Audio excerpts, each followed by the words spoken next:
I'm joined now by Ribal Al-Assad, chairman of the Organization for Democracy and Freedom in Syria. He's a controversial figure. He's also President Al-Assad's first cousin, and he's in exile here in London.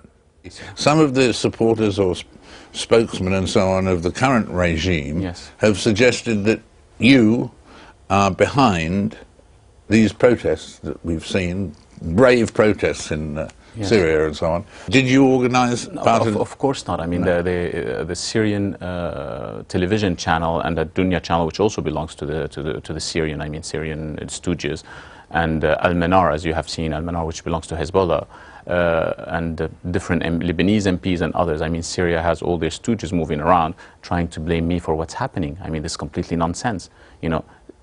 The Syrian government should have understood, that first the people in Tunisia rose up against their dictators because they couldn't take it anymore.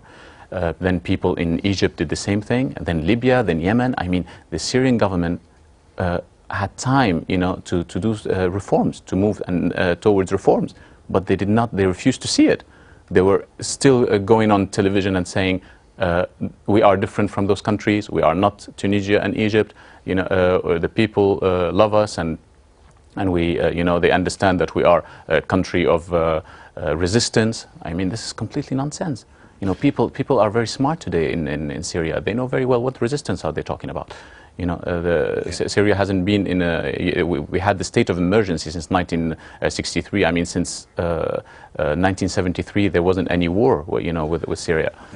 So in terms of President Al-Assad, who's there in the job at the moment, would you say that he is safe in his position, or would you say that he may not last another 3 months as leader of Syria? Syria is completely different from those other countries, and as you know, Iran would never allow the Syrian regime to fall, because through Syria they control Hezbollah, they control Hamas, they control part of Iraq, they control, and it's also for them strategically very important because it's their front lines of defense. And what about the days ahead, though? Do you think the president will survive? At the moment, the situation is sustained, but it's not sustainable.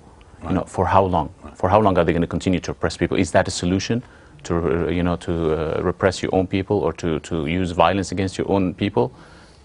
How long is it going to last for? At the end of the day, it could last a month, 2, 3, or a year, but it's impossible. It's unsustainable. People will not accept that anymore. So they will continue to rebel? Of course, the people will continue to rebel. People cannot take this life anymore. People cannot live under oppression anymore, and mostly when they've seen that all people around them are, getting their freedoms.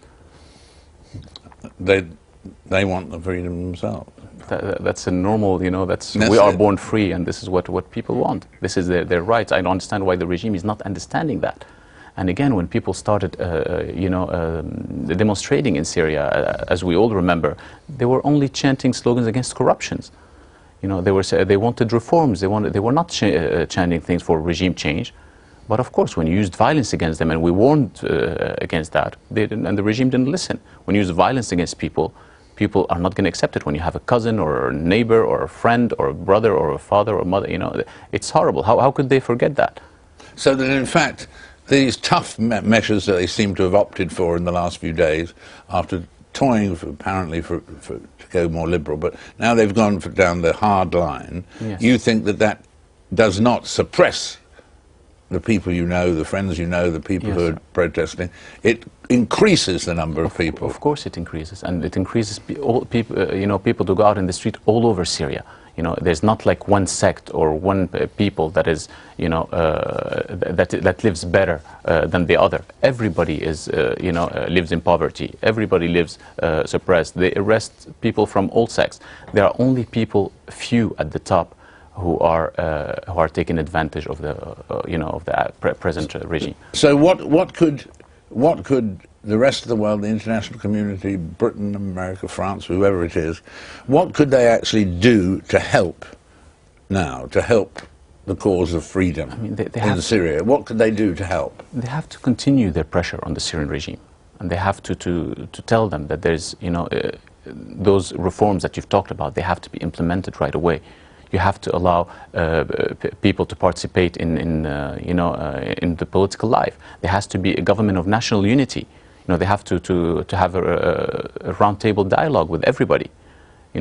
Some people would tell you there have been problems in the past. Well, the past is the past. Nobody's asking people to forget the past. We always learned from our mistakes in the past. But today we have to forgive.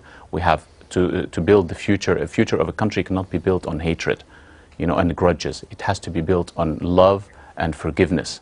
That's the way we'll be able to move forward and build Syria together. Thank you very much indeed. Thank you very much, sir. It was a great honor to meet you.